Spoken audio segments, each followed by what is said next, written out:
You, like me, have been looking for abundance in some way. If you haven't, you gave up.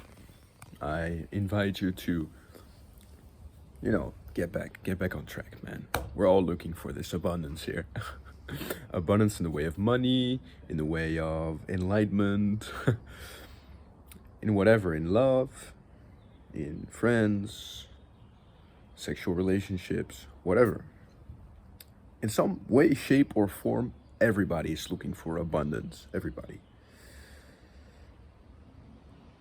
And if you're someone like me, you bombard yourself with information, an abundance of information. That's the thing we at least have some abundance of.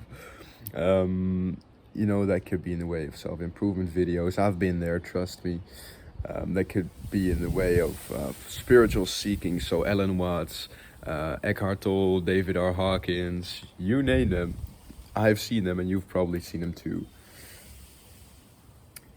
All that is, at least when speaking about spiritual seeking and abundance seeking in that sense, is just the ego, the smaller self that is just has had a taste of the gem, heard about the gem, about the gold brick, and just wants to take it home and be like, hey, look guys, hey, I have it. I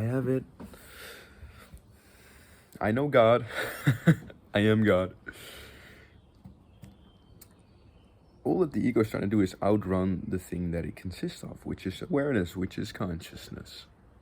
Because the only thing that spiritual seeking or spiritual work is about is to delegate the balance between the ego and the awareness, the higher self. Call it whatever you want. The ego is just a collection of conditions, expectations. For 20 years now, I've been expected to be Johannes Bastiaan from everybody around me, and I had no clue what else I should be until I heard of it. And the funny thing is that the thing that's telling you this has no clue about abundance, spiritual work, enlightenment. I learned some words about it, but that's the thing that's entangling us here. It's language, because in fact there's only one thing, and that's this. The only property of that one thing in non-dualism is change, is diversity.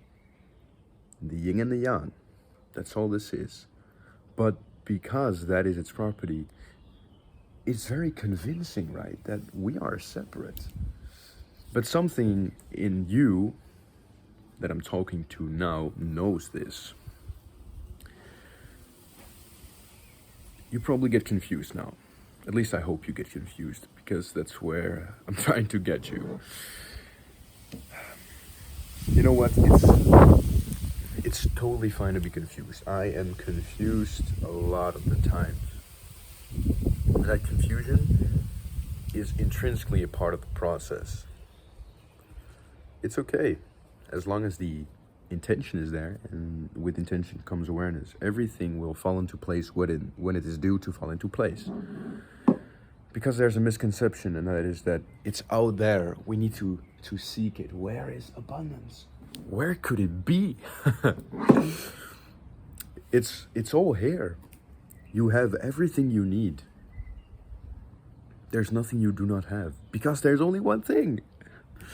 And I know I can tell you that 1,000 times and you won't get it, because it's not to be understood. And that's no problem. But you need to be confused, because then you know that you are starting to give up on the illusion and are starting to delegate the balance between illusion and truth. And with illusion, I mean the ego, I mean the collection of conditions, of expectations from our surroundings. Because when I ask myself the question, who is Johannes Bastiaan? I couldn't tell you. If I think about it real hard and real long, the only thing that I can come up with is that I'm just a collection of conditions and expectations and patterns, which are conditions. So what I'm trying to say is, Do not worry. And I know that you're probably right after this, if you're still with me here, you're going to click onto a next video. Maybe a very comforting talk by Eckhart Tolle, which I love. And yeah, I mean, there's nothing wrong with that. I mean, I do get confused all the time, at least when I identify with the illusion. That's when things get very confusing. But that's okay. It's part of the process. Again, and I will stop repeating after this, but it's really important that you know is that when the intention is there and the awareness is there, everything is going to be there when it needs to be there, because you already have it. We're in this together. Don't worry. Have a good one. Wait. I was just reading in Tao Te Ching by Lao Tzu, and in verse 15, I found something that perfectly explains what I was talking about. Do you have the patience to wait till your mud settles and the water is clear? Can you remain unmoving till the right action arises by itself? The master doesn't seek fulfillment, not seeking, not expecting. She is present and can welcome all things. Don't try to understand. There's nothing to understand. Maybe play this back a couple of times. Contemplate it. I guess contemplation is all that you can do. And the mud will settle. Guys, girls, have a good one.